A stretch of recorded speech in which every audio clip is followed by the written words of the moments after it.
반갑습니다. 박정규입니다.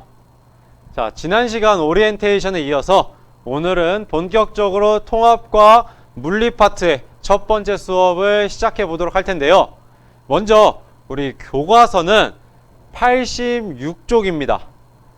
86, 87쪽을 자세히 말하면 교과서 페이지 수는 안 나와 있기 때문에 그 앞뒤 페이지를 통해서 여기가 86쪽이구나 라는 걸 알아내야 하는데요. 자, 교과서 86, 87페이지를 한번 펴볼게요.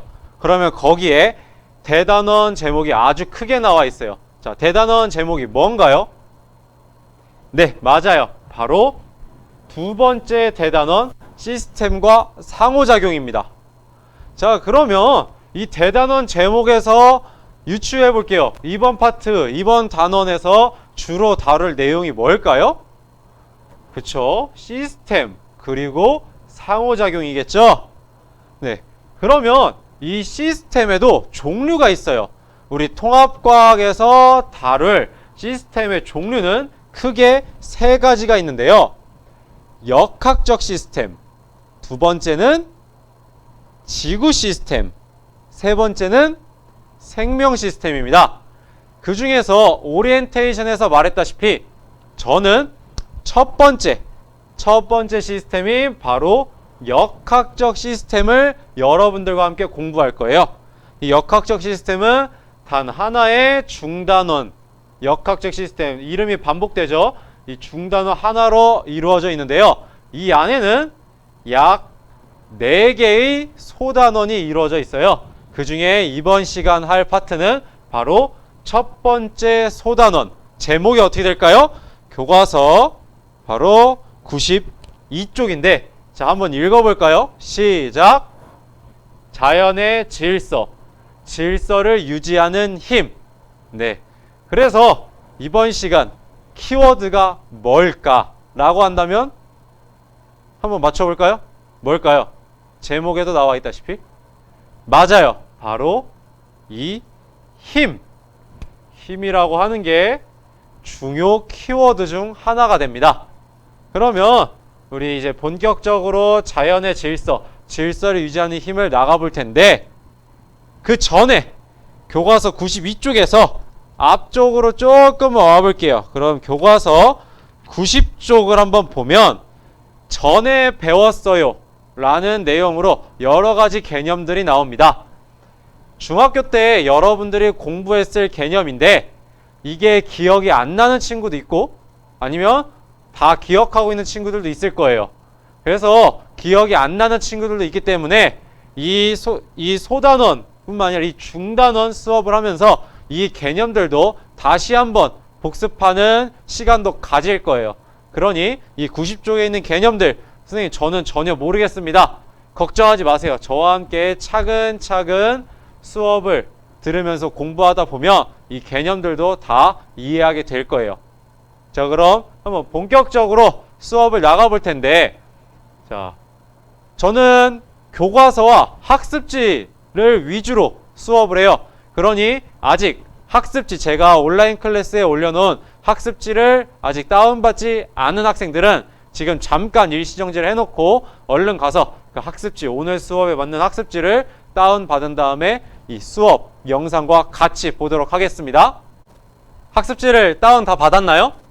그러면 지금부터 여러분들은 교과서 92쪽부터 95쪽 그리고 교과서 90쪽을 보면서 학습지의 빈칸을 한번 직접 채워보도록 할게요.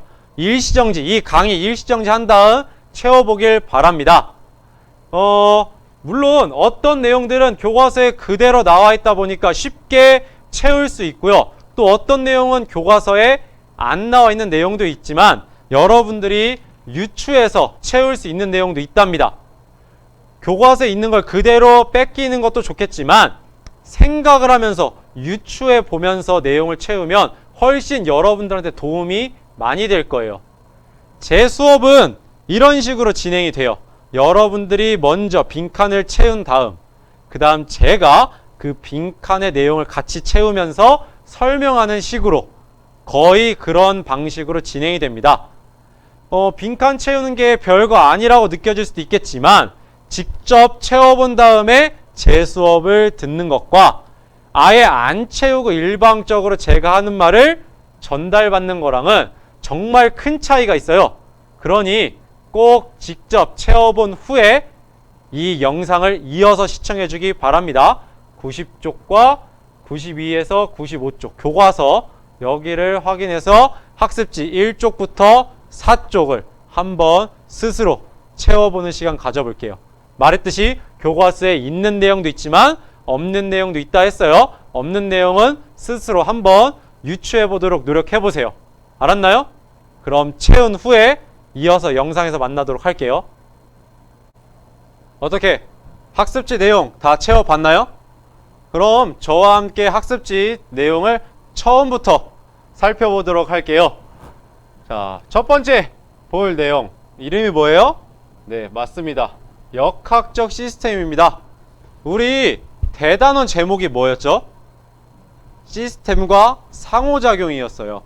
그럼 이 시스템과 상호작용은 아까 말했듯이 세 개의 중단원으로 이루어져 있다 했는데 첫 번째 역학적 시스템, 두 번째 지구 시스템, 세 번째 생명 시스템이었어요.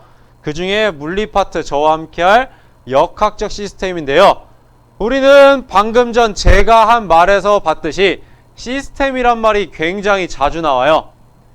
도대체 시스템이 뭘까? 거기서부터 우리는 출발할 거예요. 시스템, 여러분들이 많이 들어본 용어일 텐데요. 과학에서 시스템이란 집합, 모임, 집단으로 이해하는 게 좋아요.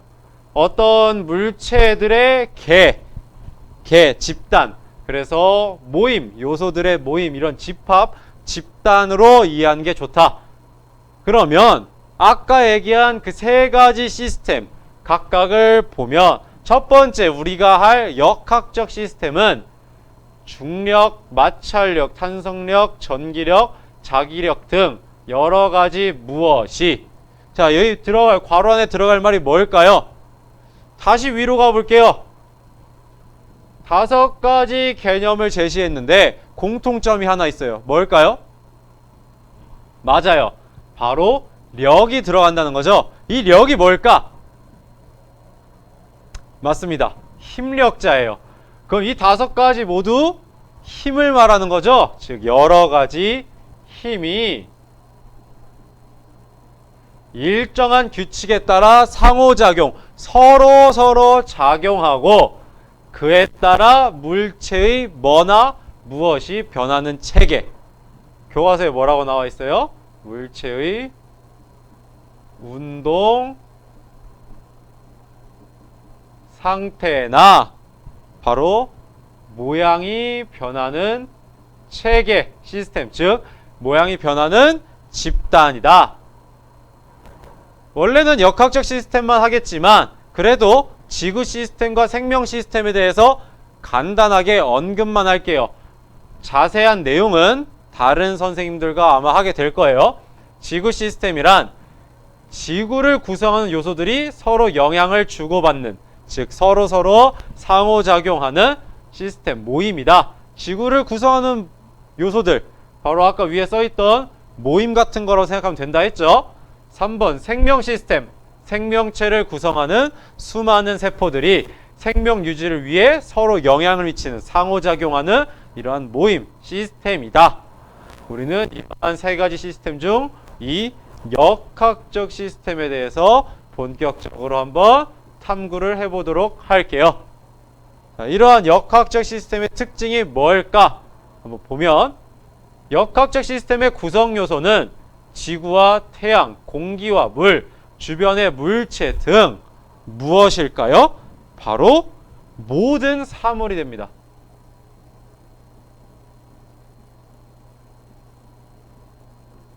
모든 사물. 이 주위의 모든 사물들은 서로 일정한 규칙에 따라 힘을 서로 상호작용할 수 있기 때문에 그에 따라서 운동 상태나 모양 등이 변할 수 있다. 예를 들어서 제가 여기 있는 이 마카 뚜껑을 제가 힘을 줘서 던져보면 날아가죠. 바로 주변의 모든 사물, 저 마카 뚜껑 역시 역학적 시스템의 구성 요소입니다. 제가 힘을 줬더니 운동 상태, 즉 제 손에 정지해 있다가 날아갔죠. 운동 상태가 변했죠. 그러니 모든 사물이 역학적 시스템의 구성 요소라 할 수 있습니다. 두 번째, 역학적 시스템의 각 구성 요소는 서로 무엇을 작용하여? 힘을 작용하며 일정한 질서를 유지한다. 자, 또 하나 예를 들어 볼게요. 아까 마카 뚜껑을 했는데 이번에 마카, 제 손에 마카를 올려놨어요. 자, 마카는 지금 제 손 위에 정지해 있죠? 만약 제가 이 손을 치우면 이 마카가 어떻게 될까요? 떨어지겠죠? 그런데 제가 손 위에 올려놓으면 왜 안 떨어질까? 제가 손으로 이물체를 떠받치고 있으니까 현재 얘가 정지해 있는 이러한 질서가 유지되겠죠? 이러한 것처럼 역학적 시스템의 각 구성 요소는 서로 힘을 작용하며 일정한 질서를 유지한다. 이 학교 건물이 안정감 있게 서 있는 것, 제가 이 바닥 위에 서 있는 것 역시 서로가 서로를 받쳐주고 힘이 작용하기 때문에 질서가 유지되는 거예요. 3번, 여러 종류의 힘 중에서 특히 무엇은? 바로 중력은 무엇이 있는, 중요합니다. 무엇이 있는 모든 물체 사이에서? 질량이 있는 모든 물체 사이에서 뭐하는? 항상 작용하는, 항상 작용한다는 것도 중요합니다.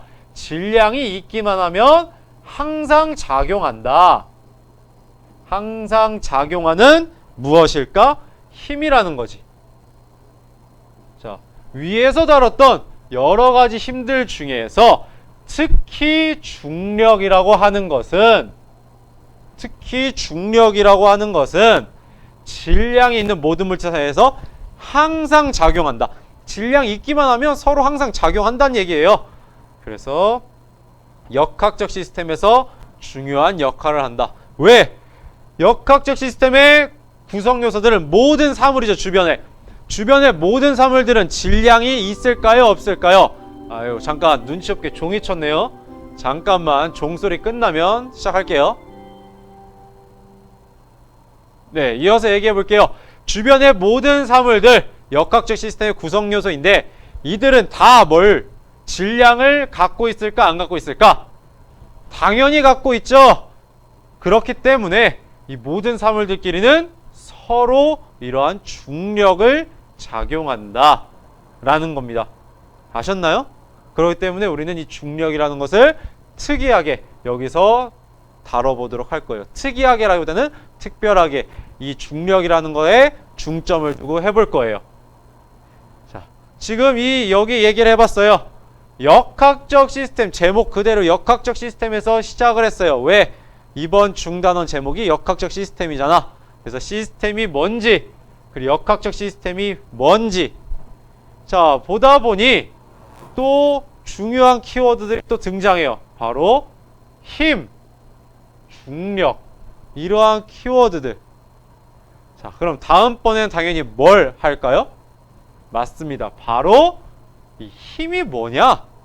그럼 그 다음 나갈 파트는 뭘까요? 그 다음 볼 키워드는 그 힘 중에서도 역학적 시스템에서 중요한 역할을 하는 바로 중력을 또 키워드로 놓고 볼 겁니다. 아까 말했던 두 번째 키워드인 힘을 한번 보도록 할게요. 말했듯이 이 힘 다음에는 여러 가지 힘 중에서도 역학적 시스템에서 중요한 역할을 하는 중력에 대해서 이어서 볼 거고요. 자, 힘.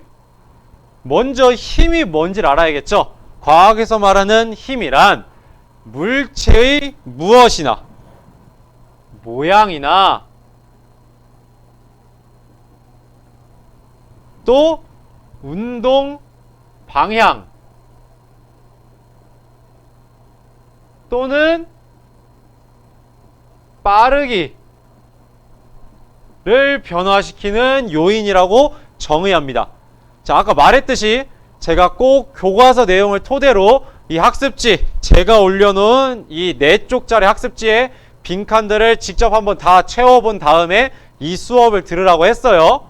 자, 이 힘이란 모양, 운동 방향, 빠르기를 변화시키는 요인이다. 이거를 조금만 다시 정리를 해보면 힘은 물체의 모양이나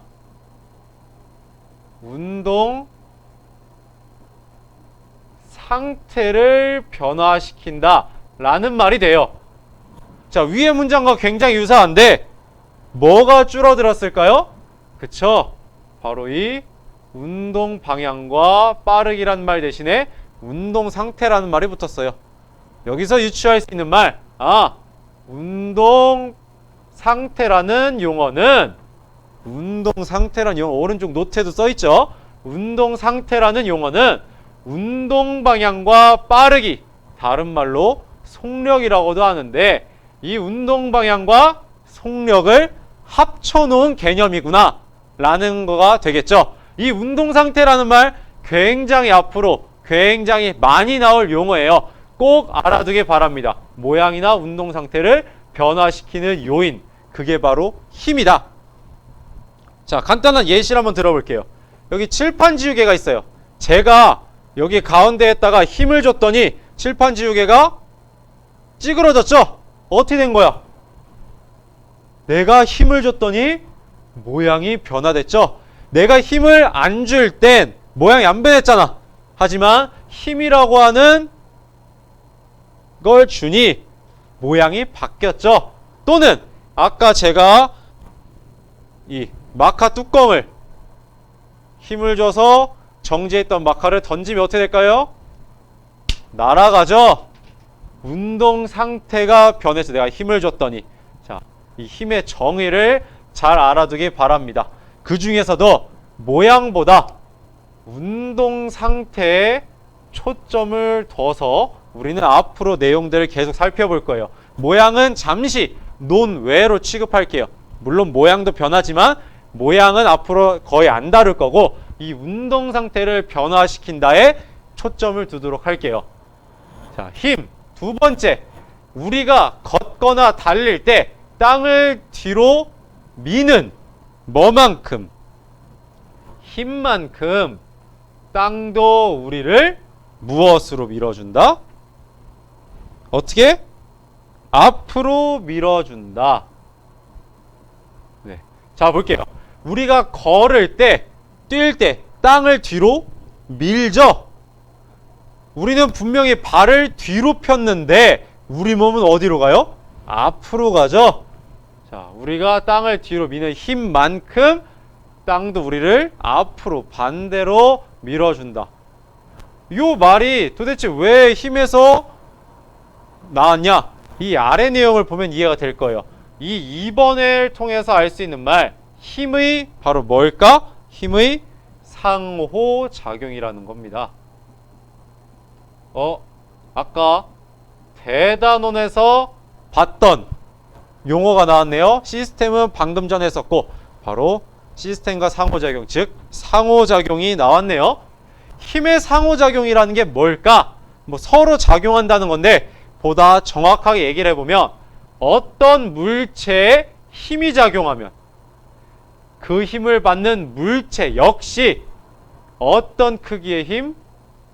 같은 크기의 힘을 어떤 방향으로? 반대 방향으로 힘을 준 물체에 작용한다. 그림으로 한번 표현을 해볼게요. 자, 두 물체가 있어요. A라고 하는 물체, 또 하나는 B라고 하는 물체. 만약 어떤 방법으로 A라는 물체가 B한테 요렇게 힘을 줬어요. 어떤 물체? B라고 하는 어떤 물체에 요 힘이 작용하면 그 힘을 받는 물체 B 역시 같은 크기의 힘을 반대 방향으로 같은 크기의 힘을 아까 이 힘과 반대 방향으로 힘을 준 물체 뭔데? B한테 힘을 준 물체 A에 작용한다. 요게 바로 힘의 상호작용이라는 거예요. 따라서 힘은 항상 두 물체 사이에서 상호작용한다. 자, 요 문장에서 우리가 알 수 있는 말, 힘은 항상 두 물체 사이에서 상호작용한다. 일방적으로 가해지는 힘은 없습니다. 자, 제 친구가 가만히 있고 또는 벽을 제 친구가 가만히 있는데 제가 친구의 손바닥에 하이파이브를 엄청 세게 했어요. 또는 벽에다가 제가 손바닥으로 엄청 세게 벽을 쳐. 그러면 제 손바닥은 어때요? 아프죠? 왜 아프냐는 거야. 분명히 내 친구 또는 벽은 가만히 있기만 했어. 내가 힘을 줬단 말이야. 그런데 왜 내 손바닥이 아프냐고.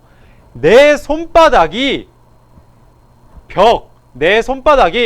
벽 또는 친구한테 힘을 가하면 벽이나 내 친구 역시 내 손바닥에 힘을 가한다고. 같은 크기의 힘을 반대 방향으로. 그러니 내 손도 아픈 거야. 자, 다시 위에 예시로 오면 우리가 걷고 달릴 때 땅을 뒤로 밀었어. 우리가 땅한테 힘을 가했지, 뒤로. 그러면 땅도 우리한테 같은 크기의 힘을, 우리가 땅을 뒤로 밀었으면 땅은 반대 방향이 앞으로 우리한테 그 힘을 준다고. 그래서 우리는 걷거나 빠르게 달릴 수 있다는 겁니다. 아셨나요? 자, 오른쪽 노트에서 이 힘의 상호작용 다른 예시 한번 볼게요. 자, 예시. 물 위에서 노를 뒤로 저으면, 아이고야, 또 눈치 없게 종이치네. 잠깐만 기다렸다 얘기할게요. 자, 노를 뒤로 저었더니, 나는 분명 노를 뒤로 저었더니 배가 앞으로 나가더라 라는 거지. 이것도 하나의 힘의 상호작용이죠. 왜? 내가 물에다가 노를 뒤로 저었더니, 그럼 물은 나한테, 내가 타고 있는 배, 너한테 반대 방향인 앞으로 힘을 주기 때문에, 반대 방향 힘을 주기 때문에 배가 앞으로 나아가 움직일 수 있다라는 겁니다. 아셨나요? 이렇게 힘은 이러한 정의, 제가 뭐에 중점을 두라 했죠? 운동 상태를 변화시키는 요인이다. 여기에 집중하라 했죠. 물론 모양도 변화시키지만 모양은 앞으로 잘 안 다룰 거예요. 이 운동 상태를 변화시킨다. 운동 상태란 운동 방향과 속력, 빠르기를 합쳐놓은, 같이 얘기하는 거다. 그래서 요거 운동 상태 잘 기억해 두시고요. 그 다음 두 번째 힘의 특징, 바로 힘의 상호작용. 힘은 항상 두 물체 사이에서 상호작용한다. 일방적으로 가해지는 힘은 있다, 없다? 없다. 자, 이렇게 힘에 대한 개념을 봤습니다. 그럼 아까 제가 뭐라 했죠? 이 힘 다음에는 뭘 나간다 했죠? 맞아요. 역학적 시스템에서 서로 여러 종류의 힘을 상호작용할 테지만 그 중에서도 중요한 역할을 하는 바로 뭐요? 중력이요. 왜? 중력은 질량을 가진 물체들 사이에서는 항상 작용하니까 이 역학적 시스템에 있는 구성 요소들, 즉 모든 사물들은 다 질량을 갖고 있고, 그러니 서로 다 중력을 작용하고 있기 때문에 중요한 역할을 한다. 그래서 우리는 이 다음 내용으로 중력에 대해서 살펴보도록 할게요. 세 번째, 중력 개념 한번 살펴보도록 할게요. 자, 중력. 사실 아까 말했듯이 중력은 무엇을 가진? 질량을 가진 모든 물체 사이에 뭐 하는 힘? 상호작용하는 힘. 왜 상호작용이란 말이 붙었냐? 일방적인 힘 있다 했어요, 없다 했어요? 없다고 했죠. 힘은 항상 주거니 받거니예요. 내가 어떤 물체한테 힘을 주면 그 물체도 나한테 힘을 주게 돼 있다고. 중력 역시 마찬가지예요. 나 질량을 가진 물체 A, 상대 질량을 가진 물체 B, 둘 사이에는 질량이 두 물체는 질량이 있기 때문에 중력이 작용한다고. 내가 그 물체에 중력을 작용하면 그 물체도 나한테 중력을 작용할 수밖에 없어. 상호작용이기 때문에. 그래서 상호작용하는 힘이라고 했다. 그런데 사실 조금 과학을 공부해본 친구들이라면 제가 지금 하는 말에 약간 의문이 들 수 있어요. 지금 저 선생님이 하는 말이 중력이 아니라 만유인력 얘기 아니야? 네, 맞아요. 사실은 이것은 중력보다는 만유인력에 가까운 얘기예요. 선생님, 중력과 만유인력은 다른가요? 엄밀히 따지면 차이가 있어요. 하지만 지금 우리 수준에서, 고등학교 수준에서 중력과 만유인력, 보다 더 정확히 얘기하면 고등학교 수준의 물리에서는 만유인력과 중력을 그렇게 크게 차이를 두지 않아요. 거의 비슷한 개념으로 둡니다. 즉, 만유인력과 중력은 거의 비슷하게 생각을 한다. 그래서 사실은 이 질량을 가진 모든 물체 사이에 상호작용하는 힘, 만유인력의 정의겠지만 우리는 중력으로 봐도 된다라는 거지. 아셨나요? 네, 이렇게 중력을 봤습니다. 그럼 보다 우리가 일반적으로 사용하는, 또 좁은 의미로 사용하는 중력은 뭐가 될까? 가장 우리가 일상생활에서 확인할 수 있는 거, 바로 지구가 끌어당기는 거죠. 지구와 물체 사이의 무엇일까요? 지구와 물체 사이의 상호작용으로 지구가 물체를 끌어당기는 힘, 이것을 우리는 일반적으로 좁은 의미의 중력이라고 쓴다는 것입니다.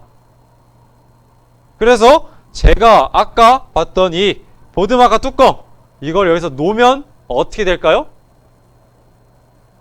떨어지죠? 왜 떨어질까? 뭐가 작용했으니까? 이 보드마카 뚜껑에. 그렇죠. 중력이 작용했으니까. 그럼 왜 중력이 작용했겠냐? 중력이 뭔데? 질량을 가진 모든 물체 사이에 상호작용하는 힘. 지구 질량 갖고 있나요? 당연히 갖고 있죠. 보드마카 뚜껑 질량 갖고 있나요?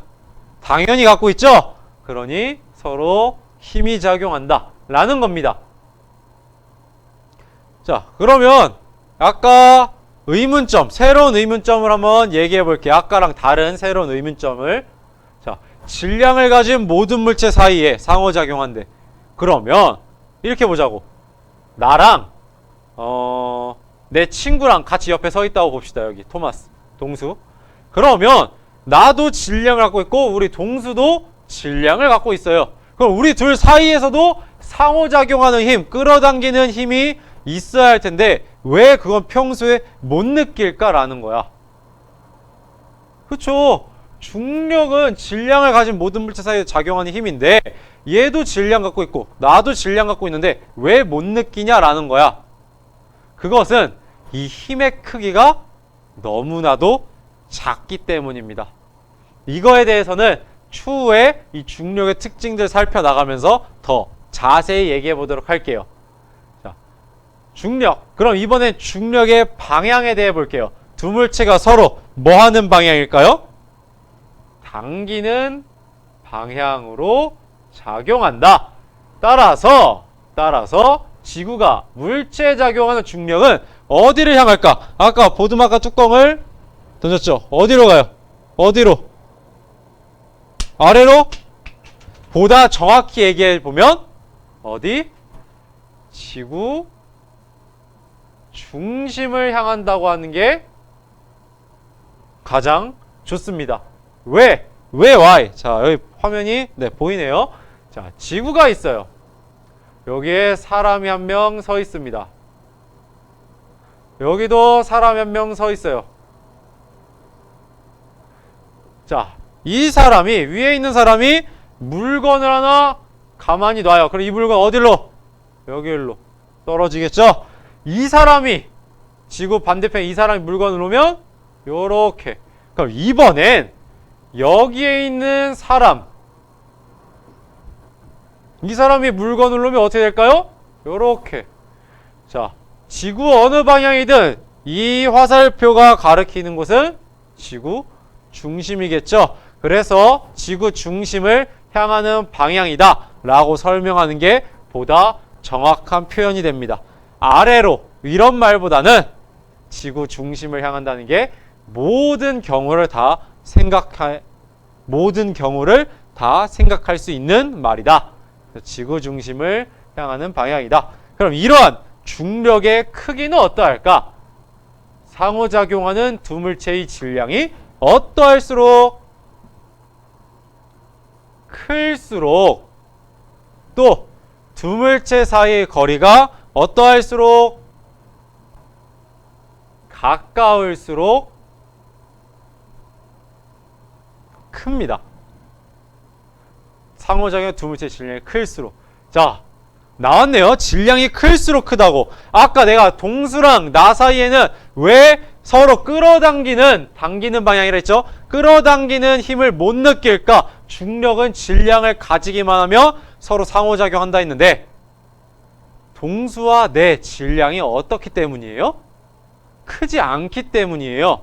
하지만 아까 이 마카 뚜껑을 놓으면 이 마카 뚜껑은 바로 얘한테 힘이 작용하고 있다는 걸 바로 확인할 수 있죠. 어떻게? 놓으면 떨어지잖아. 그럼 얘는 왜 중력을 확인할 수 있겠냐? 마카 뚜껑의 질량은 작지만 누구의 질량이 크다는 거야?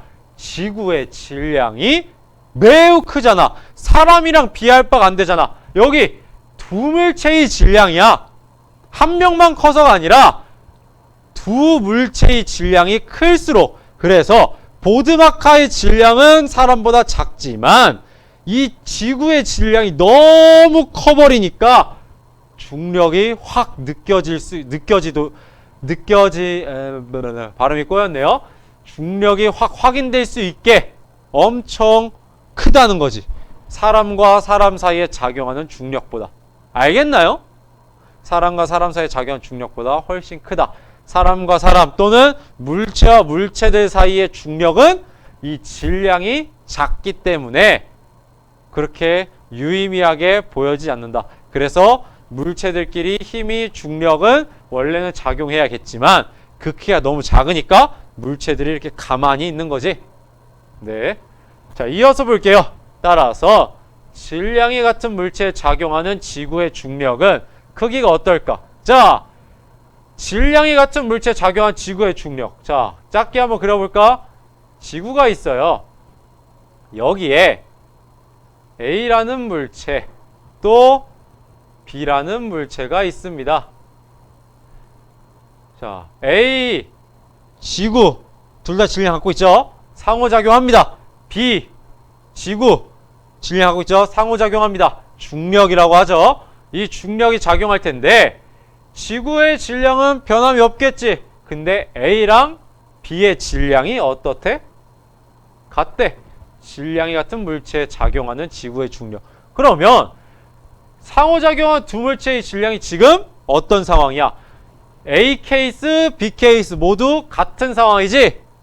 그러면 어때? 상황이 같은 상황이니까 지구의 중력 크기가 같겠죠? 같다가 됩니다. 또 하나 볼게요. 동일 물체에 작용하는 중력의 크기. 지구랑 달 어떤 차이일까? 자, 그럼 이번에 또 다른 그림. 얘가 지구였어. 그럼 이번엔 자, 그림이 좀 보이나요? 자, 빈 곳 한번 그려볼게요. 조금 아래쪽에다가. 이번엔 여기에 달이 있어요. 그리고 여기에 A라는 물체. 지구에 있던 A를 달에 한번 갖고 가봤어. 왜? 동일 물체라고 했잖아. 그럼 동일 물체 작용 중력의 크기. 자, A 동일한 물체죠. 근데 상호작용하는 두 물체라고 했지. 자, 여기서는 A랑 상호작용하는 게 지구야. 여기서 아래에서는 A랑 상호작용하는 게 달이야. 지구와 달 누가 질량이 더 클까요? 맞아요. 지구가 질량이 더 크답니다. 그러면 동일한 물체지만 상호작용하는 물체의 질량이 지구가 더 크지? 상호작용하는 두 물체의 질량이 클수록 중력은 크다 했으니 동일 물체에 작용하는 중력의 크기는 지구에서 더 클까? 달에서 더 클까? 바로 지구에서 더 크다라는 말이야. 알겠나요? 자, 요 내용들은 지금 교과서에는 안 나와 있죠. 하지만 여러분들이 중력을 공부할 때 이런 내용은 꼭 알아둬야 하기 때문에 교과서에 안 나오지만 이런 내용도 한번 실어봤어요.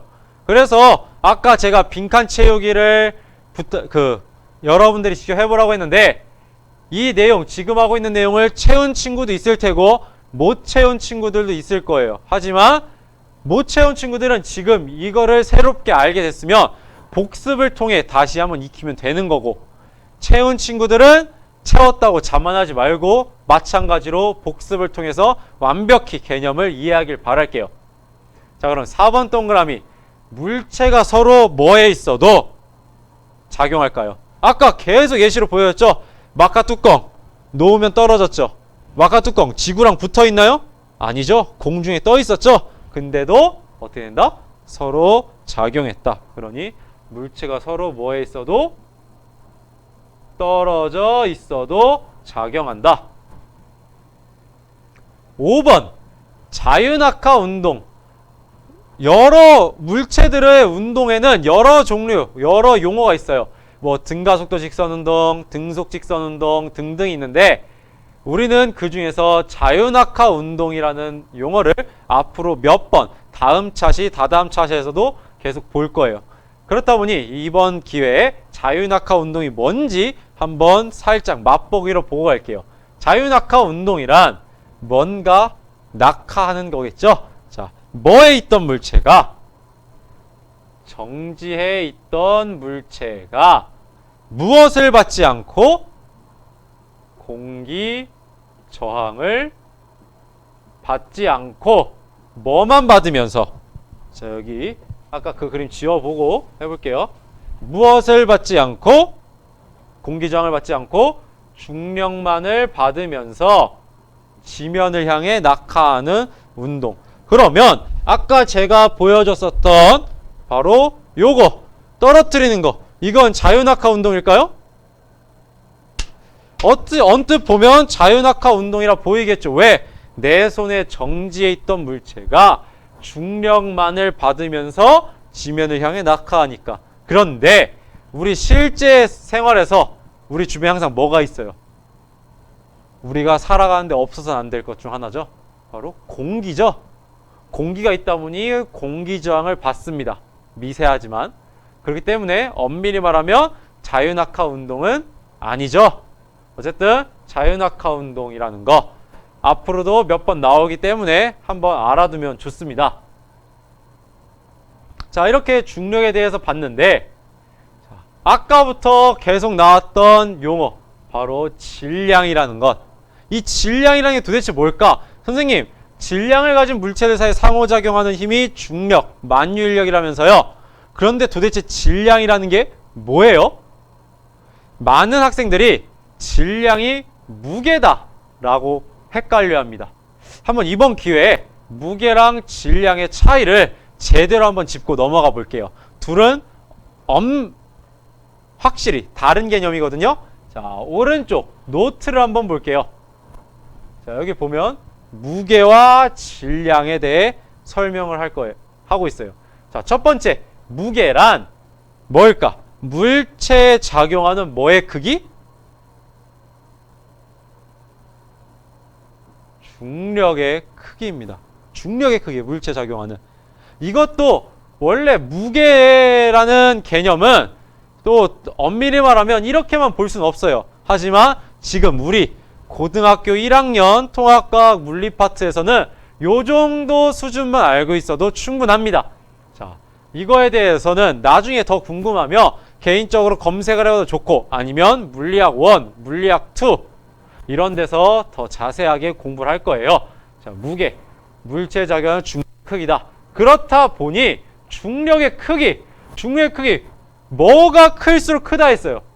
질량이 클수록 크다고 했죠? 물론 거리가 가까울수록 크다고도 했지만 질량이 클수록, 그럼 무게는 뭐에 비례? 그쵸? 질량에 비례합니다. 자, 그럼 두 번째 질량, 장소에 관계없이 뭐 않는? 변하지 않는 물체가 가진 뭐한 양? 고유한 양이 됩니다. 요렇게만 설명 이해가 잘 안 되죠? 자, 쉽게 얘기해서 질량이란 물질의 양이라고 생각하면 돼. 질량, 물질의 양. 나는 박정규야. 나는 지구에 있어도 박정규고 달에 있어도 박정규야. 내 박정규라고 하는 물질의 양은 내가 지구에 있든 달에 가든 그대로야. 변하지 않잖아. 그게 바로 질량이라고. 이미지를 잡아보세요. 근데 무게는 중력의 크기라고. 중력, 상호작용한 두 물체의 질량이 클수록 크다고 했죠. 바뀔 수 있다고. 그 얘기는 뭐야? 아까 여기 지운 그림 봐봐. 내가 지구에 있을 때, 달에 있을 때 장소에 관계없이 변하지 않는다 했죠. 그럼 나는 질량이 같은 물체, 요 상황이겠죠. 여기 동일 물체. 근데 지구에 있을 때랑 달에 있을 때 중력의 크기는 달라지잖아. 그 얘기는 뭐야? 무게가 어떻게 될 수 있다? 달라질 수 있다. 하지만 질량은 변하지 않는다라는 거야. 중력은 내가 어느 장소에 있는지에 따라 바뀔 수 있잖아. 왜? 내가 지구랑 상호작용하냐? 달이랑 상호작용하냐? 이거에 따라서 중력은 달라지는데, 이 중력의 크기가 바로 무게니까 무게는 바뀌는 양, 질량은 물질의 고유한 양이기 때문에 바뀌지 않는다는 거예요. 아셨나요? 자, 그러면 중력에 대해서는 할 말이 조금 더 있어요. 칠판 지우고 이어서 더 얘기해 보도록 할게요. 두 번째 내용 한번 가볼게요. 지구와 물체의 상호작용. 우리 좁은 의미, 일반적인 의미로 이걸 중력, 만유인력이라 했죠. 자, 그 중에 대표적인 예시인, 종이 쳐버렸네요. 잠시만 기다렸다가 이어서 해볼게요. 잠깐만. 예, 낙하는 사과와 지구 사이에 상호작용하는 힘, 이런 구체적인 상황을 주어졌어요. 자, 그림으로 한번 표현해 볼게요. 뭐가 있냐? 지구가 있고 여기 사과가 있습니다. 자, 이 사과를 놨어. 그랬더니 뭐 한다고? 사과가 낙하한다고. 왜 낙하하냐고. 우린 이미 경험적으로 알고 있어. 뭐가 작용하니까? 사과에 중력이 작용하잖아. 그러니 사과가, 아까 보드마카가 그래서 낙하한 거였지. 자, 바로 중력이 작용하니까 사과랑 지구는 모두 질량을 갖고 있잖아. 그런데 여기 또 다른 용어에도 한번 주의를 볼 필요가 있어. 바로 상호작용이라고. 상호작용 아까 뭐라 그랬어? 일방적인 힘이 아니라고 했지? 서로 주고받는다고. 자, 이 상호작용하는 힘, 지구가 사과를 당기는 힘이야. 이걸 중력이라 했지? 그런데 이렇게 일방적인 힘은 있다 없다고? 없다고. 항상 상호작용이라고. 그럼 뭘 해야 돼? 지구가 사과를 당겼으니 반대로 사과도 지구를 어떻게 해야 돼? 당겨야겠지? 이거를 알아야 돼. 이거를 이해하면 아까 전에 계속 얘기했던 중력 그리고 힘의 상호작용을 본인이 어느 정도 이해한 거거든. 자, 이게 중요해. 상호작용한 힘이 뭐냐? 이 상황에서 지구가 사과를 당기는 힘, 그리고 뭐가? 사과가 뭐를? 지구를 당기는 힘. 요것도 있다고. 이 둘이 상호작용하는 힘이라고. 즉 중력이라고. 지금 이 상황에서 알겠나요? 이게 중요해. 자, 사과에 작용하는 중력은 어떤 방향이야? 중력의 방향이 어디였어? 지구 중심 방향이라 했죠? 그러니 사과가 지구한테 작용한 이 힘은 지구 중심을 향하는 게 아니라 지구 중심의 반대, 즉 지구 중심에서 나가는 방향이겠죠? 아까 이 방향과 반대 방향. 오케이? 크기는 같은 크기여야 한다고. 이게 힘의 상호작용이야. 그래서 요게 굉장히 중요하다. 요걸 이해해야 한다. 아셨나요? 자, 한번 더 얘기해 볼게요. 2번. 사과는 지구가 당기는 힘에 의해 낙하한다. 그쵸? 그런데 3번을 다들 이해를 못해. 아니, 정확히 말하면 요거를 이해 못하다 보니까 3번 이해가 안 되는 거야. 요거만 이해가 되면, 상호작용이라는 것만 이해가 되면 3번은 쉽게 이해할 수가 있어. 선생님, 사과가 지구를 당기는데 왜 지구는 안 움직이나요? 사과는 지구를 향해 움직이잖아요. 자, 지구는 질량이 매우 크기 때문에 사과가 당긴 힘이 작용해도 움직이지 않는다는 거예요. 즉, 지구가 안 움직이니까 사람들은 지구가 일방적으로 사과를 당기는구나 라고 쉽게 생각해 버리는데, 사실 사과도 지구를 당긴다고. 그런데 지구의 질량이 매우 크다 보니 지구가 움직이지 않는 거야. 알겠니? 아까 내가 수반 예시로 이 보드마카를 계속 떨어뜨렸는데, 이 보드마카 역시 왜 떨어질까? 충력이 작용하니까. 그럼 이 보드마카 뚜껑 역시 지구를 똑같이 끌어당긴다고. 이게 중력이라고. 이 두 가지 상호작용하는 힘이 중력이다. 이해됐습니까? 네, 중요합니다. 중력의 특징, 또 힘의 상호작용까지 다 이해해야 요게, 요 개념, 요 말이 이해가 될 거예요. 알겠나요?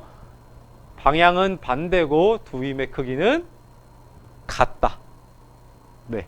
그러면 제가 OT 때, 오리엔테이션 때 얘기했던 것처럼 관련 문제도 꼭 풀어보길 바란다고 했죠? 그럼 관련 문제를 한번 풀어보도록 하겠습니다. 잠깐만요. 관련 문제를 한번 풀어보도록 할게요. 자, 관련 문제 뭐냐? 2018학년도 9월. 자, 2018학년도라고 하면 통합과학이 처음 시행한 연도입니다. 시작한 연도, 학년도. 그때 9월에 있었던 고1 전국연합 학력평가예요. 쉽게 말해서 모의고사. 통합과학 과목에서 11번인데요. 자, 이 문제는 EBSI에 가면 쉽게 다운받을 수 있어요. 해설까지도. 자, 바로 이 영상을 이어서 보지 말고 본인이 한번 풀어본 다음에 이어서 이 영상을 시청하길 바랍니다. 단, 디귿번은 지금 풀지 마세요. 이 다음 차시 또는 다다음 차시에 속력이라는 개념을 공부한 다음에 다시 디귿번을, 그때 디귿번을 풀어볼 테니까 지금은 기억, 니은만 한번 풀어보기 바랍니다. 꼭 일시정지하고 풀어본 다음에 다시 재생하기 바랍니다. 어떻게 문제 잘 풀리나요? 저와 함께 문제 보도록 하겠습니다. 자, 여러분들 이 물리, 과학 이러한 문제들, 또한 과학 과목뿐만 아니라 다른 과목들도 볼 때 문제는 항상 맨 처음부터 천천히 읽어봐야 합니다. 단서들을 빠뜨리면 그대로 그 문제는 해결할 수 없게 되는 경우가 많거든요. 자, 그림은 시작합니다. 11번 그림은 아래에 있는 그림을 얘기하는 거겠죠. 사과나무에 매달려 뭐에 있는, 첫 번째 단서 나왔죠. 항상 잘 읽어보라고 하는 거예요. 그래서 정지해 있는 사과 A와 정지해 있는 사과 A, A는 정지해 있죠. 그 다음 떨어지고 있는, 아이고야 또 종이 쳤네요. 잠깐만. 눈치 없게 자꾸 종이 치네요. 자, 이어서 얘기할게요. 떨어지고 있는 사과 B예요. 사과 B는 떨어지고 있대요. 화살표로 운동을 표현해주고 있네요. 힌트. 이에 대한 설명으로 옳은 것만을 보기에서 있는 대로 고른 것은 단 뭐한다? 공기저항은 무시한다. 공기저항이 없다고 본다는 거예요. 공기저항, 아까 우리가 학습했던 내용 중에 공기저항이 딱 한 번 언급된 게 있어요. 뭐였죠? 6글자였는데, 그쵸? 자유낙하 운동이었죠? 자유낙하 운동. 정지해 있던 물체가 공기저항 없이 중력만을 받았어요. 그럼 이 B는 지금 공기저항을 무시하고, 만약 이 B가 여기 사과나무에 붙어 있다가 똑 떨어지기 시작했다면 이 B는 지금 무슨 운동을 하고 있다? 예측을 해봐도 되나요? 자유낙하 운동을 하고 있다고 추측해 볼 수 있겠죠? 왜? 여기 나무까지 붙어 있을 땐 정지해 있을 텐데 공기 저항 없이 중력만을 받아서 낙하하고 있으니 자유낙하 운동이죠. 자, 어쨌든 계속 얘기해 볼게요. 자, 보기, 기억. A에는 중력이 작용하지 않는다. A, 정지해 있다고 했죠. 자, 학생들이 많이 갖는 5개념. 정지해 있으면 아무런 힘도 작용하지 않는다. 맞을까요? 틀릴까요? 맞을까? 틀릴까? 틀리죠. 잘 보세요. 예를 들어 칠판 지우개가 있는데 제가 이거를 오른손으로 이렇게 당겨요. 움직이죠. 힘이 작용했으니까. 근데 오른손으로 당기는데 중간에 갑자기 왼손으로 반대로 당겨요. 제 오른손과 왼손은 분명히 서로 당기고 있는데 칠판 지우개 어떻게 되고 있어요? 아유, 힘들어. 정지해 있죠? 물론 가만히 부들부들 떨리는 거는 양해 부탁 바랍니다. 네, 정지해 있죠? 이처럼 정지해 있다고 해서 무조건 힘이 작용 안 하는 게 아니라고. 힘이 작용할 수도 있다고. 자, 중력. 아까 중력, 만유인력이랑 같이 봐도 된다 했죠? 중력은 어떤 경우에 어떤 거라 했죠? 어떤 경우에 항상 작용한다 했죠? 뭐만 갖고 있으면? 질량을 갖고 있으면. 두 물체 사이에 상호작용하는 힘이라 했어요. 자, A, 질량 갖고 있을까요? 질량 갖고 있죠? 질량 갖고 있습니다. 지구, 질량 갖고 있나요? 당연히 갖고 있죠?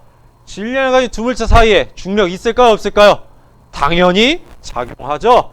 A에는 중력이 작용하지 않는다. 아닙니다. 작용합니다. 다만 아까 이렇게 양쪽에 잡아둔 것처럼 뭔가 중력이 작용하고 있지만 나무까지도 얘를 꽉 잡고 있으니까 마치 이번엔 이런 식으로 중력 때문에 사과가 낙하해야 되지만 비처럼 낙하해야 되지만 나무까지가 위로 잡고 있으니까 이런 상황일 수도 있다는 거죠. 오케이. 위아래로 각자 같이 잡아당기니까 지우개가 정지해 있죠. 저는 분명 왼팔과 오른팔로 위아래로 엄청 세게 당기고 있는데 말이죠. 이런 경우라는 겁니다. 기억. A는. 자, 니은 볼게요. 지구가 B에 작용하는 중력의 크기는 점점 감소한다. 자, 중력의 크기가 나왔어요. 우리 아까 중력의 크기는 어떠한 경우랑 어떠한 경우에 커진다고 했죠? 어떠한 경우랑 어떠한 경우에? 상호작용하는 두 물체의 질량이 클수록. 그런데 이 상황에서 B랑 지구의 질량이 바뀌나요? B도 질량 일정할 테고 지구도 질량 일정할 테고, 그러니 질량에 따라서 중력의 크기는 변할까 안 변할까? 안 변한다고. 그러면 거리, 두 물체 사이의 거리가 가까울수록 크다고 했죠. 자, 지구랑 B, 사과 B 가까워지고 있나요? 가까워지고 있죠. 그러면 중력은 어떻게 되고 있어요? 가까울수록 어떻게 하다 했죠? 중력은 크다고 했죠. 그러면 중력의 크기는 점점 감소한다가 맞을까요? 아니죠. 점점 뭐한다? 증가한다가 맞는 겁니다. 중력의 크기. 왜? 가까워지고 있으니까.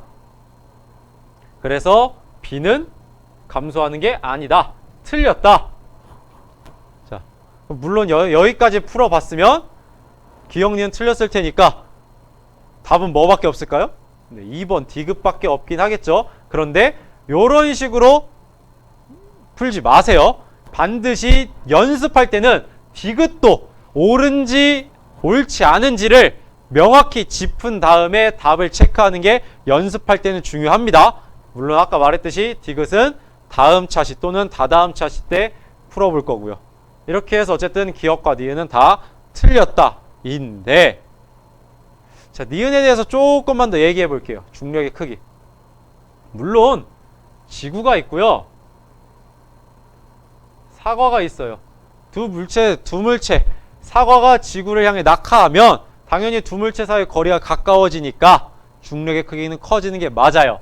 지구가 사과를 당기는 힘, 그리고 사과가 지구를 당기는 힘, 다 중력이라 했죠. 상호작용하는 힘.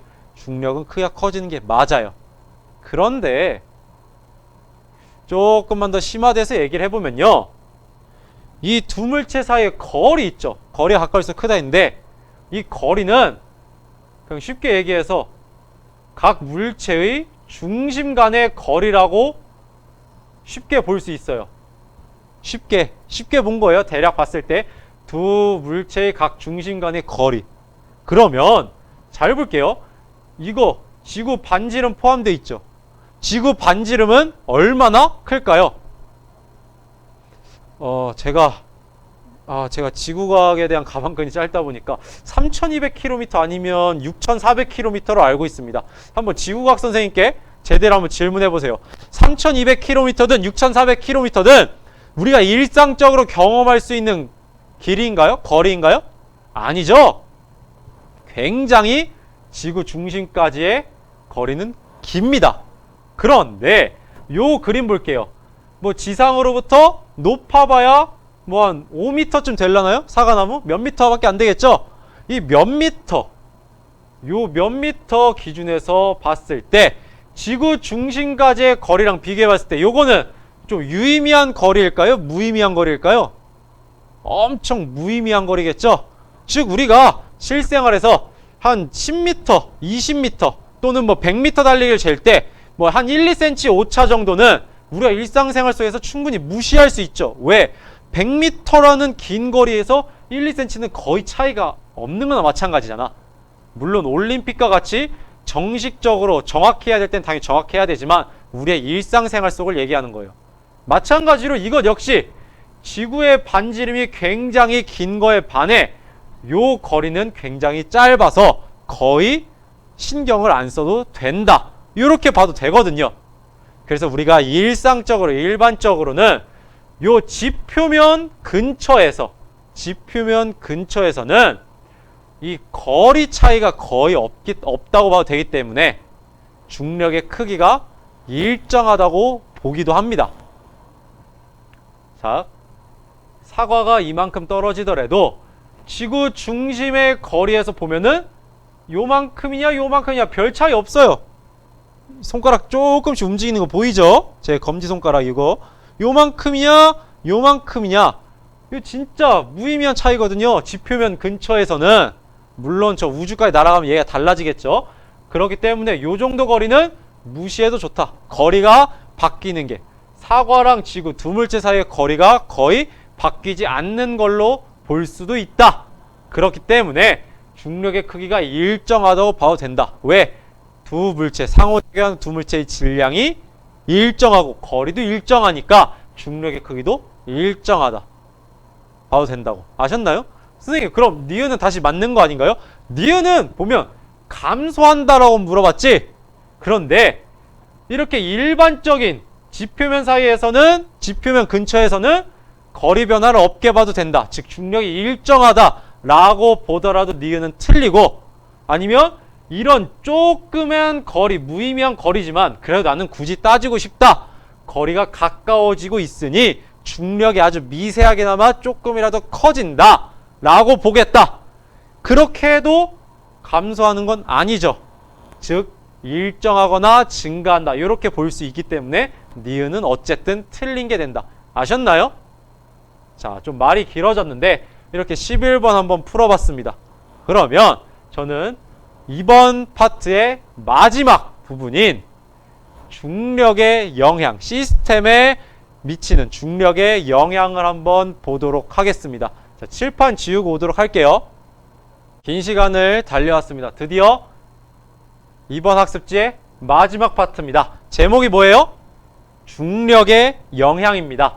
즉 역학적 시스템, 지구 시스템, 생명 시스템에서 중력의 영향을 보도록 할 텐데, 선생님 분명 처음 시작할 때 우리는 역학적 시스템을 주로 다룬다고 하지 않았나요? 지구 시스템, 생명 시스템은 다른 선생님과 한다고 했는데, 맞아요. 역학적 시스템, 지금까지 역학적 시스템 얘기를 계속 한 거예요. 그런데 이 중력은 이 역학적 시스템뿐만이 아니라 지구 시스템, 생명 시스템에서도 아주 중요한 역할을 하기 때문에 같이 한번 얘기를 해볼게요. 물론 지구 시스템과 생명 시스템의 정말 세세한 세부적인 내용은 다른 선생님들과 함께 할 테니 그 선생님들과 이 지구 시스템과 생명 시스템은 공부하길 바랍니다. 자, 서로는 이쯤에서 하고 한번 얘기해 볼게요. 이 시스템들에서 중력의 영향이 어떻게 되는가? 자, 중력의 영향으로 발생하는 여러 현상을 다뤄볼게요. 첫 번째 현상, 대류 현상입니다. 대류 현상. 교과서에도 나와 있는데, 에너지를 얻어 뭐가? 온도가 어떻게 된 높아진 기체나, 교과서 95쪽에 나와 있습니다. 에너지를 얻어 온도가 높아진 기체나 액체는 위로 올라가고 에너지를 잃어 뭐가? 온도가 낮아진 기체나 액체는 아래로 내려와 뭐하는 현상? 바로 순환하는 현상을 우리는 대류 현상이라고 합니다. 대표적인 대류 현상 뭐가 있을까? 여러분들이 여름에 정말 필요로 하는 거, 여러분들 뿐만 아니라 나도 이거 없으면 진짜 죽을 것 같아. 뭐예요? 바로 에어컨입니다. 에어컨 보통 어디에 설치해요? 바닥에 설치하나요? 아니죠. 천장 또는 높은 벽 이렇게 설치하죠. 스탠드 에어컨도 심지어 위에서 나오죠. 왜 그럴까? 자, 에어컨에서는 무슨 바람이 나와요? 온도가 낮은 아주 시원한 바람이 나와요. 이 온도가 낮은 시원한 바람은 위에서 나와서 어떻게 되는가? 온도가 낮아진 기체죠. 지금 시원한 바람이 나왔으니까 아래로 내려오고, 그럼 아래 우리를 괴롭게 하는 이 뜨끈뜨끈한 공기, 즉 온도가 높은 기체는 차가운 바람 아래로 내려오면서 위로 올라가요. 그 위로 올라가서 다시 에어컨에 의해 시원해진 다음에 다시 내려오고, 요런 식으로 하다 보니까 이 방 안에, 집 안에 공기가 순환이 되는 거야. 그럼 이번엔 이 에어컨을 겨울로 바꿔볼게요. 히터 말고 우리의 전통이에요. 굉장히 유명한데, 그쵸? 온돌이에요. 온돌 어디를 데피는 거예요? 방바닥을 데피죠. 자, 겨울에는 춥죠. 이 찬바람, 이 차가운 공기는 어떻게 돼요? 온도가 낮으니까 아래로 내려오죠. 그런데 방바닥에서 차가운 공기는 따뜻한 방바닥을 만나서 온도가 어떻게 될까? 높아지죠. 온도가 높아지면 어떻게 될까? 위로 올라갑니다. 그럼 위에 있던 차가운 공기는 아래로 내려온다고. 그런데 다시 방바닥에 데펴지고, 이렇게 공기가 순환합니다. 그래서 온돌이 정말 지혜로운 장치라고 하는 게 바로 이 대류 현상을 이용했기 때문인 거예요. 자, 이 대류 현상 이어서 볼게요. 2번 동그라미. 무엇이 있을 때만 발생할까? 중력이 있을 때만 발생합니다. 사실 이 차가운 공기랑 뜨거운 공기, 또는 차가운 액체랑 뜨거운 액체는 밀도라고 하는 것에 차이가 있기 때문에 이렇게 순환을 하게 되는 건데, 이 밀도 차이에 의해 순환하려면 중력이 반드시 필요하다. 꼭 알아두기 바랍니다. 즉, 이 대류 현상 역시 중력의 영향으로 발생하는 자연현상이다. 3번, 대류로 인해 무엇의 물과 대기의 발생한다? 순환 발생한다. 자, 위에 거 기체, 대기, 액체, 물 이렇게 연관지으면 바로 이해되죠? 따라서 구름, 고기압과 저기압, 바람 등 기상현상도 이러한 대류현상으로 발생하게 된다.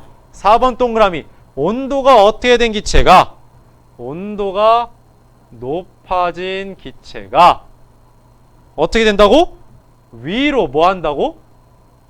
상승함으로 양초의 불꽃은 무슨 모양을 나타낸다? 길쭉한 모양을 나타낸다. 자, 요거는 상당히 생소한 말일 텐데 교과서 94쪽에 나와 있습니다. 자, 뭐냐? 한번 그림을 그려볼게요. 대충 한번 그려보면, 자, 이해하기 쉽게 양초가 있고 여기 불이 붙어 있습니다. 불이 붙었어요. 빨간색. 자, 그런데 여기 불이 붙으면 여기 온도가 어때요? 매우 뜨겁죠? 손가락 못 잡잖아. 매우 뜨거워요. 그러면 여기 있는 기체들은 온도가 어떻게 될까? 자연스럽게 주변 다른 데보다 뜨거워지겠죠? 그럼 이 주변에 있는 기체가 상승합니다. 자, 이 양초에 불은 왜 붙냐? 이 양초에 있는 파라핀이라고 하는 이 재질, 파라핀이라고 하는 재질, 물질이라고 할게요. 이 파라핀이라고 하는 물질, 이 파라핀 기체에 이 불꽃이 붙는데, 이 파라핀 기체가 이 불꽃에 의해 온도가 상승하니까 위로 향한다고. 기체가 위로 올라가면서 그 뜨거운 기체에 불이 붙어버리니까 불꽃이 뾰족한 길쭉한 모양이 된다는 거야. 하지만 만약에 중력이 없는 우주정거장 같은 곳에서, 중력을 느낄 수 없는 무중력 상태에서 양초에 촛불을 켜면 불이 이런 식으로 붙는다고 해요. 왜? 불은 파라핀 기체에 붙었는데 이 파라핀 기체가 뜨겁더라도 그냥 대류가 안 일어나고 그 자리에 머물러 있을 거 아니야. 그러니까 그냥 거기에 불이 붙어 있는 거야. 위로 상승하지 않고 그 자리에 머물러 있는 거지. 아셨나요? 이렇게 둥글게 켜진다. 자, 요게 바로 4번 동그라미에 대한 내용, 교과서 94쪽에 나와 있는 내용입니다. 자, 이 첫 번째 대류 현상이 중력의 영향으로 발생했다면 두 번째 또 어떤 현상이 있을까? 바로 낙하 현상이 있습니다. 낙하 현상, 아까 뭐 자유낙하 운동, 중력 얘기하면서 이 마카 뚜껑을 계속 떨어뜨리면서 사과 얘기하면서 많이 얘기했죠. 자, 1번 물체가 어느 방향이라 했어? 보다 정확히 얘기하려면 지구 중심 방향으로 떨어진다. 지구 중심 방향으로 떨어진다. 2번 강물이 위에서 아래로 흐르는 현상. 폭포 같은 게 있죠. 뭐 나이가라 폭포라든가 정말 거대한 폭포, 또 제주도에 있는 천지연 폭포, 이러한 것들 다 중력에 의해서 생겨나는 낙하 현상들이다. 자, 그럼 그 다음은 또 뭐가 있을까요? 자, 이어서 한번 볼게요. 자, 세 번째 한번 칠판을 지우고 이어서 설명을 해보면 3번 생물체의 구조. 생물체의 구조에도 중력은 영향을 미친다는 거예요. 자, 1번 식물의 세포에는 세포벽이 있어요. 그래서 어떻게 된다? 무엇으로 생기는? 세포의 뭐를? 중력으로 인해 생기는 세포의 무게를 지탱한다고. 즉 식물이 위로 길게 뻗을 텐데 아래에 있는 놈들은 이 중력으로 생기는 위에 부분들의 무게를 견뎌내야 돼. 지탱해야 되기 때문에 세포벽이 생길 수밖에 없다. 그렇게 진화를 했다. 세포벽이 있어 중력으로 생기는 세포의 무게를 지탱해 식물이 높이 자랄 수 있게 해준다. 더 얘기해보면 중력이 어떠한 우주공간, 자, 우주공간 어때요? 무중력 상태라고 하죠? 중력이 없는 우주공간에서는 세포를 지탱할 필요가 없지. 왜? 가만히 있어 둥둥 떠다니지. 세포를 지탱할 필요가 없으므로 식물의 세포벽은 지구에서보다 어떻게 될까? 어떻게 될까?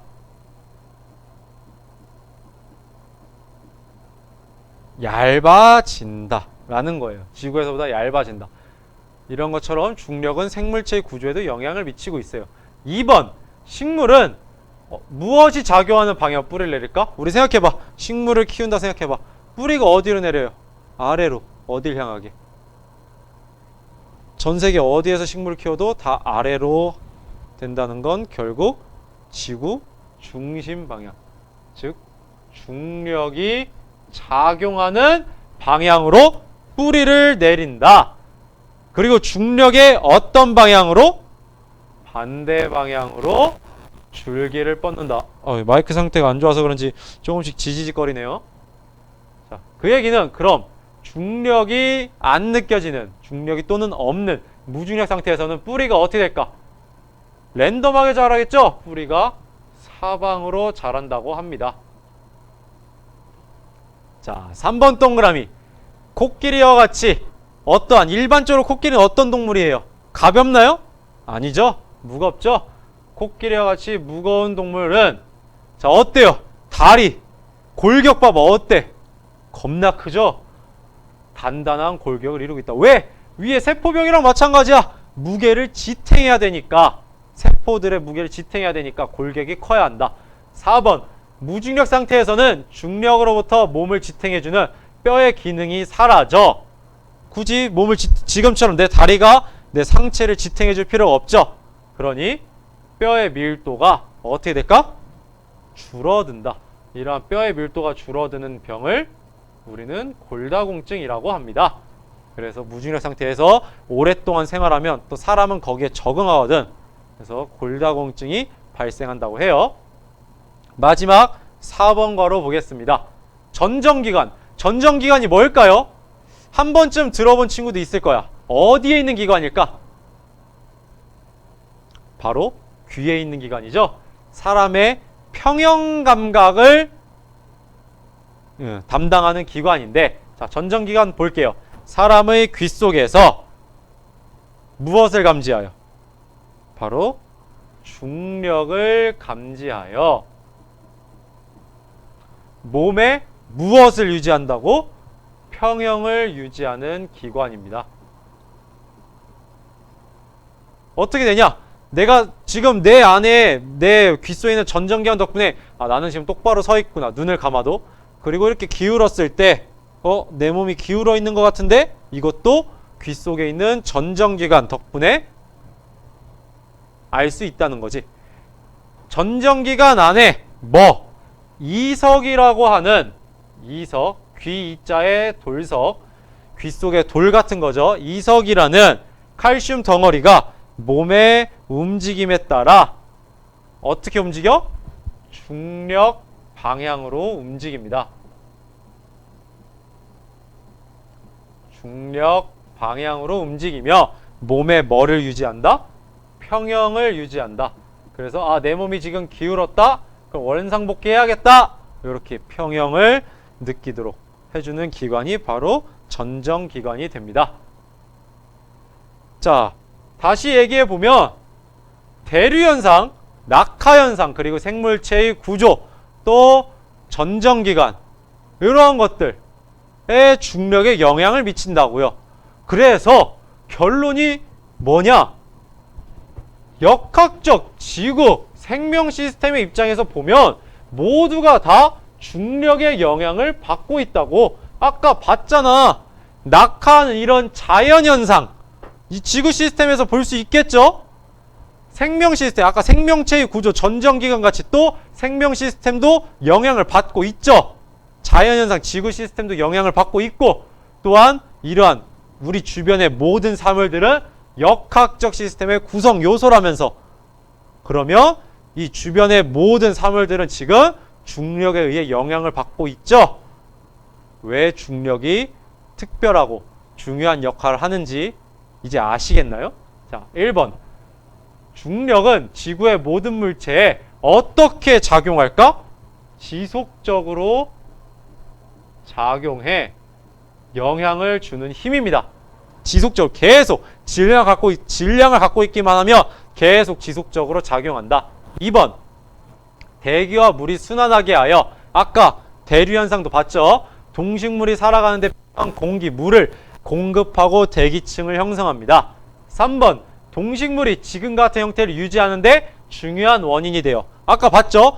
코끼리와 같은 무거운 물체들, 사람의 뼈, 밀도가 높게 하는 것들, 또 식물의 세포벽, 이러한 것들 다 중력 영향을 받아서 적응해서 진화한 거라 했죠. 다양한 생태계와 지형을 형성해 생명 시스템을 유지하는 데 중요한 영향을 미칩니다. 4번. 자연현상 및 각종 강수현상 등을 일으켜 지구 시스템을 유지하고 현재와 같이 생명체의 생명활동에도 중요한 역할을 하므로 역학적 시스템의 유지에 필수적이다. 즉, 중력은 역학적 지구 생명 시스템에 모두 영향을 미치기 때문에 중요하게 다룬 것이다 라는 거죠. 아셨나요? 자, 그럼 오늘 나갈 진도는 여기서 끝입니다. 하지만 제가 오리엔테이션에서도 말했다시피 꼭 문제를 한번 또 풀어보라 했죠. 마지막 한 문제 풀고 이번 시간 마치도록 할게요. 자, 학습지 4쪽에 있습니다. 마지막 예제인데요, 오늘 수업에서의. 자, 이거는 출처가 어디예요? 2018학년도 6월. 아까 문제는 9월이었죠. 이번 건 6월. 고1 전국연합학력평가 통합과학 부문인데 마찬가지로 일시정지한 다음에 꼭 풀어보고 수업 이어서 듣도록 하세요. 자, 시작. 같이 한번 풀어보도록 할게요. 자, 17번이었어요. 그때 말했듯이 EBSI에 기출문제는 다 올라옵니다. 전국연합학력평가. 다음은 문제 처음부터 읽으라 했죠. 17번. 다음은 중력이, 다음은 바로 요 표를 얘기하는 거예요. 다음은 중력이 자연현상과 생명체에 미치는 영향에 대한 설명이다. 즉 역학적 지구 생명 시스템에 미치는 영향에 대해서 알아보고 있는 거예요. 설명이다. 물이 순환하여 다양한 기상현상이 일어난다. 아까 뭐 대류현상, 대기와 물의 순환 이런 거 봤죠? 코끼리와 같이 무거운 동물은 단단한 골격을 이루고 있다. 오케이, 아까 봤죠? 온도가 높아진 기체가 위로 상승하므로 양초의 불꽃은 길쭉한 모양을 나타낸다. 불꽃이 붙는 파라핀 기체가 온도가 높아져 위로 상승하니까 길쭉한 모양을 나타낸다. 왜? 불꽃은 그 위로 상승하고 있는 파라핀 기체에 붙을 테니까. 자, 무중력 상태에서 나타날 수 있는 현상에 대한 설명으로 옳은 것만을. 자, 무중력 상태래요. 중력이 있는 상태가 아니라 중력이 없는 또는 중력을 느낄 수 없는 상태. 인대로 모두 고른 것은 옳은 것만을 고르래. 물의 순환이 더 활발하게 일어난다. 아까 말했던 이런 순환, 대류 현상은 뭐가 있어야만, 그쵸? 중력이 있어야만 발생한다 했죠? 활발하게 안 일어나죠? 니은, 코끼리의 골격이 더 단단해진다. 야, 중력에 의해 위에, 중력이 있으니까 위에 큰 덩치의 무게를 지탱해야 되잖아. 그렇다 보니 골격, 다리 등이 두꺼워지고 단단해지는 거죠. 중력이 없어지면 굳이 그거를 버텨낼 필요가 없지, 지탱할 필요가 없지. 그럼 그거에 맞춰 새롭게 적응하고 진화하겠지? 더 약해지게 되겠죠? 무중력 상태에서는. 디귿, 양초의 불꽃이 둥근 모양에 가까워진다. 아까 교과서 94쪽에도 나와 있고 이 학습지 전 페이지에서도 살펴봤죠? 둥근 모양에 가까워진다. 맞죠? 자, 정답은 디귿 하나. 2번이 됩니다. 자, 몇 점짜리예요? 3점짜리죠? 근데 방금 전 수업한 내용 그대로 따라와서 문제를 풀어봤더니 많이 어려웠나요? 할만하죠? 자, 여러분, 과학 공부 어렵지 않습니다. 차근차근 개념 공부해서 그 개념을 적용한 문제까지 꼭 풀어보는 연습을 하기 바랍니다. 방금 전 인사를 했는데 제가 실수로 빼먹은 말이 있어서 이렇게 영상을 이어서 찍게 됐어요. 미안합니다. 다음 시간에 대한 소개를 안 했는데 다음 시간엔 뭘 할 거냐? 우리 이번 시간 공부했던 여러 키워드들 중 하나였던 바로 그 중력 있죠? 물체가 중력을 받았을 때 어떤 식으로 운동을 하는가? 그때는 단순히 낙하, 자유낙하 운동뿐만 아니라 수평으로 물체를 던졌을 때는 또 어떻게 운동을 하는가? 그리고 이러한 운동을 분석하기 위해서 우리가 알아야 할 개념들, 뭐 속력이니 속도니 가속도니 이러한 것들을 다음 시간에, 다음 차시에 보도록 하겠습니다. 그럼 이제 진짜로 안녕.